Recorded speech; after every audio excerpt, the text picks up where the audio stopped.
सोमवार व्रत का उद्यापन हमें कब करना है, दिन में करें या फिर हम रात्रि में करें। जैसे कि प्रदोष काल की पूजा सोमवार व्रत में की जाती है, तो क्या हमें रात्रि के समय उद्यापन विधि करनी चाहिए कि नहीं। दान की सामग्रियां हमें दिन में मंदिर में पहुंचानी है, दान करनी है कि हमें रात्रि में ही कर लेनी है। बहुत सारी जानकारी आज के इस वीडियो में हम आपके साथ शेयर करने वाले हैं।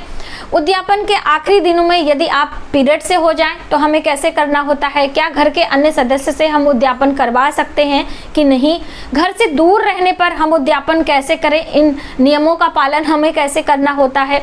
यदि आपकी सामर्थ्य नहीं है कि आप पुरोहित बुलाकर घर में उद्यापन विधिवत तरीके से करवा सके, तो क्या हम स्वयं से उद्यापन कर सकते हैं कि नहीं। इस तरह की जानकारी आज के इस वीडियो में हम आपके साथ शेयर करने वाले हैं, तो वीडियो पर आप इन तक बने रहें, जिससे सभी जानकारी प्राप्त करके आप भी अपने घर में भगवान भोलेनाथ की कृपा प्राप्त कर सकें। सावन के सोमवार का उद्यापन कर रहे हो या फिर साधारण सोमवार का उद्यापन कर रहे हो या फिर 16 सोमवार व्रत के उद्यापन करना चाह रहे हो तो नमस्कार, वेलकम टू माय चैनल। मैं हूं मनीषा। दोस्तों, आज की वीडियो बहुत ही हेल्पफुल होने वाली है। आज हम बात कर रहे हैं सावन के सोमवार व्रत के उद्यापन के बारे में। तो जैसा कि 3 तरह से लोग सावन के व्रत को करते हैं। एक तो सावन का सिर्फ सोमवार करते हैं, जैसे इस महीने में 4 सोमवार पड़ रहे हैं और 3 सोमवार हो चुके हैं और आखिरी जो सोमवार का व्रत है वो 8 अगस्त को रखा जाएगा। तो वो कैसे करें। और साथ ही बहुत सारे लोग इसी सावन के महीने से ही लगातार 16 सोमवार का व्रत करते हैं। तो उद्यापन विधियां लगभग सबकी एक हैं, सामग्री सबकी एक ही है, क्योंकि शिव पूजन सभी सोमवार में हम करते हैं। थोड़ा सा कुछ बातें आपको ध्यान में रखनी होती हैं, जो कि आगे हम आपके साथ शेयर करेंगे। और जो पूरे वर्षों वर्ष यानी कि लगातार 1 वर्ष 3 वर्ष इस तरह से व्रत करते हैं, वो कैसे उद्यापन करें। तो सबसे पहले तो जब आपका व्रत संपूर्ण हो जाता है तभी आपको उद्यापन करना चाहिए। जैसे बहुत सारे लोग पूछ लेते हैं कि मैम मेरा व्रत संपूर्ण हो गया है, अभी खरमास चल रहा है, अभी चातुर्मास चल रहा है, अभी ये है, तो हम क्या उद्यापन करें। बिल्कुल करना है आपको। कभी भी उद्यापन में ये सभी चीज़ें नहीं देखी जाती हैं। जब भी हमारा व्रत पूर्ण होता है तभी हम कर लेते हैं।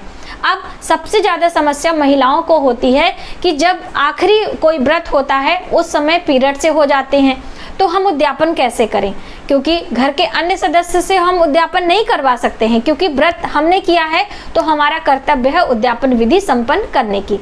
ठीक है, तो अब आपको उस व्रत को उस दिन आखिरी वाले दिन भी उसी तरह से रखना है जैसे अन्य दिनों में आप रखते आ रहे हैं। पूजा अर्चना आप ना करें। आने वाले नेक्स्ट सोमवार को आपको फिर से व्रत रखना है और उद्यापन विधि कर देनी है। इसमें आपको कोई परेशानी नहीं होनी चाहिए। शिव की कृपा आपको उतनी ही प्राप्त होगी जितना आप आखिरी वाले दिन करते हैं। ठीक है, ये आपने समझा। अब बहुत सारे लोगों का ये भी प्रश्न आया था कि दीदी आखिरी सोमवार को हो सकता है हम अपने घर से बाहर रहें, शहर से बाहर रहें, तो कैसे करें। तो देखिए, अगर 1-2 दिनों की बात है तो आप व्रत रख लें, व्रत ना छोड़ें। जब तक आपका उद्यापन नहीं हो जाता है आपको व्रत छोड़ना नहीं है। भले आपका संकल्प पूरा हो गया है तो भी आप व्रत कर लें।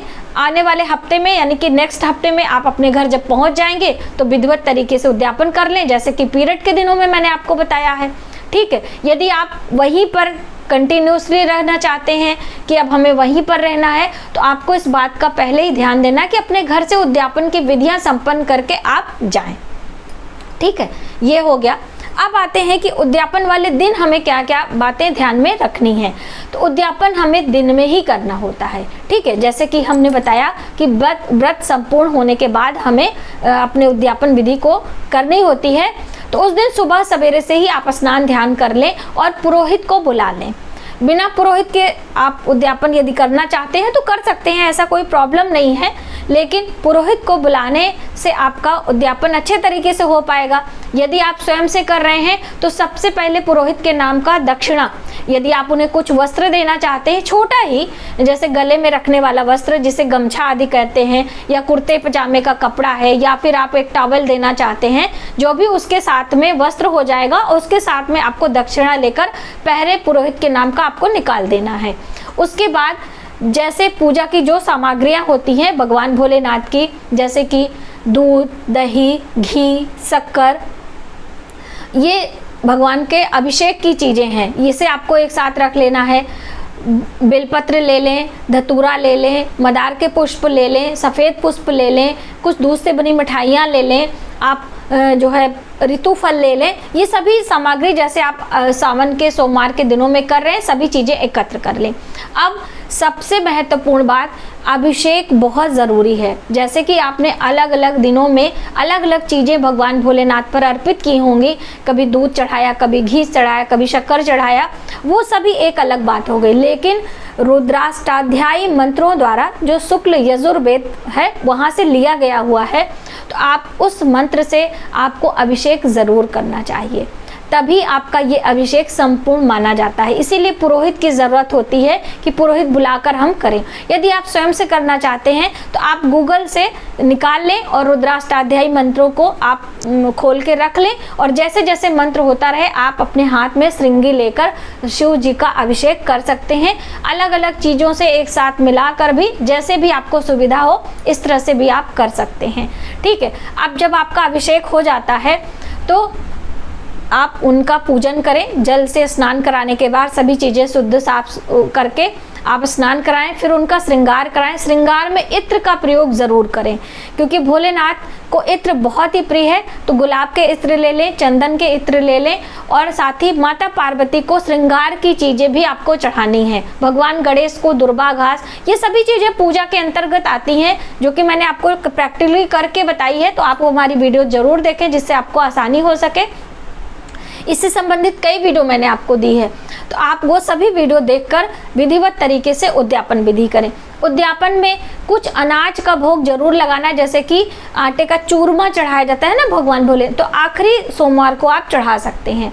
चढ़ा के ये सभी चीज़ें आप जब संपन्न हो जाए, आपने आरती कर लिया, हवन कर लिया, आरती सबसे लास्ट में आपको करनी चाहिए, और भोलेनाथ की आरती कपूर से करनी चाहिए, ये भी मैंने आपको बताया है। तो ये आप करें। हवन भी करना है। बहुत सारे लोग समझते हैं कि अभिषेक कर दिया उसके बाद हमारी पूजा संपन्न हो गई। अभिषेक के बाद जब तक आप हवन नहीं करेंगे आपकी पूजा संपन्न नहीं होती है। हवन करने के लिए 108 की संख्या में आप करें, 51 भी कर सकते हैं, वैसे 108 करें, आपके लिए ज़्यादा अच्छा है। अच्छा, एक बात याद आई, हवन में बहुत सारे लोगों ने पूछा था कि जैसे हम अकेले स्वयं हवन कर रहे हैं तो उसमें मंत्रों का जप हम कैसे करें। भूल जाते हैं लोग, 108 बार याद नहीं रहती, क्योंकि दाहिने हाथ से तो हम हवन करेंगे और बाएं हाथ से माला हम नहीं पकड़ सकते। तो वो मंत्रों की काउंटिंग कैसे हो, मंत्रों की गिनती हम कैसे करें जिससे हमारा हवन निर्विघ्न संपूर्ण हो सके। तो मैंने आपको एक आइडिया बताया था कि जैसे हम लोग भी अपने घर में अकेले ही हैं और अकेले पूजा पाठ आदि करते हैं, तो कैसे करते हैं। नमः शिवाय ओम 1, नमः शिवाय ओम 2, नमः शिवाय ओम 3, नमः शिवाय ओम 4। इस तरह से यदि आप करेंगे तो बिल्कुल आपका मिस्टेक भी नहीं होगा, आपका दिमाग एकाग्र भी रहेगा और अच्छी तरीके से आप उसकी काउंटिंग भी कर पाएंगे।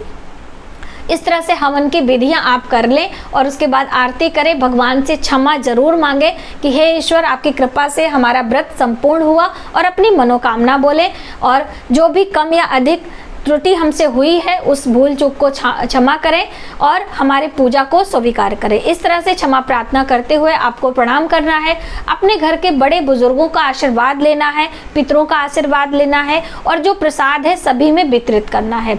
आपने यदि पुरोहित बुलाया है तो उन्हें भोजन की व्यवस्था कर ले। भोजन में भी बहुत सारे लोगों ने पूछा था कि हम क्या उन्हें खिलाएं, तो सबसे पहले आप उन्हें प्रसाद दे दें। उसके बाद जो आपने अपनी रसोई में सात्विक आहार बनाया है, जैसे कि पूरी, सब्जी, हलवा, सेवइयाँ, खीर, जो भी है आप सब बना सकते हैं। प्याज लहसुन का इस्तेमाल ना करें, बस आप उन्हें खिलाएं और उन्हें दक्षिणा, कुछ वस्त्र, अन्न आदि देकर आप उन्हें विदा करें। अब अन्न में भी बहुत सारे लोगों ने पूछा था कि क्या हमें दान करना है। तो देखिए, यदि आप विधिवत तरीके से करना चाहते हैं तो चंद्र ग्रह से संबंधित चीज़ों का आपको दान करना है। चंद्र ग्रह की जो चीज़ें हैं, सबसे पहले तो सफ़ेद रेशमी वस्त्र है। सफ़ेद रेशमी वस्त्र 1.25 मीटर आप ले लें। 1.25 की संख्या में ही हम दान करते हैं, तो 1.25 पाव या 1.25 किलो, यानी कि 1 किलो और 25 ग्राम, ये 1.25 हो जाता है। तो इस तरह से आप ले लें, और 1.25 किलो चावल आप ले लें, 1.25 किलो शक्कर आप ले लें जिसे चीनी कहते हैं, और दूध आप ले लें, पैकेट वाला ले लें, और कुछ उसमें मिठाइयाँ भी रख लें दूध से बनी, माला फूल रख लें, चंदन रख लें, दक्षिणा रख लें। यानी ये सभी चंद्र ग्रह को बैलेंस करती हैं। यदि आपके पास बजट है तो आप चांदी की कुछ वस्तुएं रख सकते हैं, वरना परेशान ना हो। आप बस इतनी ही चीज़ों का दान करके और आशीर्वाद पुरोहित का ले सकते हैं, मंदिर में कर सकते हैं। और दिन में ही करें, दिन में ही दान ज़्यादा अच्छा होता है, क्योंकि देखिए भगवान भोलेनाथ की पूजा संध्या के समय होती है ना, तो बहुत सारे लोग कंफ्यूज हो जाते हैं। तो इसलिए दान की चीज़ें सूर्य रहते ही हम कर लें तो ज़्यादा अच्छा होता है। तो दोस्तों ये थी कुछ महत्वपूर्ण बातें जो कि उद्यापन विधियां में बहुत आवश्यक होती हैं। यदि हम इन बातों का ध्यान रखते हुए भगवान भोलेनाथ का उद्यापन करते हैं तो हमारे ऊपर शिव की कृपा प्राप्त होती है और हमारी मनोकामनाएं जल्द पूर्ण होती हैं। आज की वीडियो में बस इतना ही। यदि हमारी जानकारी आपको थोड़ी सी भी हेल्पफुल लगे तो प्लीज़ हमारी वीडियो को लाइक करें, शेयर करें, सब्सक्राइब जरूर करें। नई वीडियोस के लिए मिलते हैं एक नई जानकारी के साथ नए वीडियो में। तब तक आप अपना ख्याल रखें। जय शिव शंभो।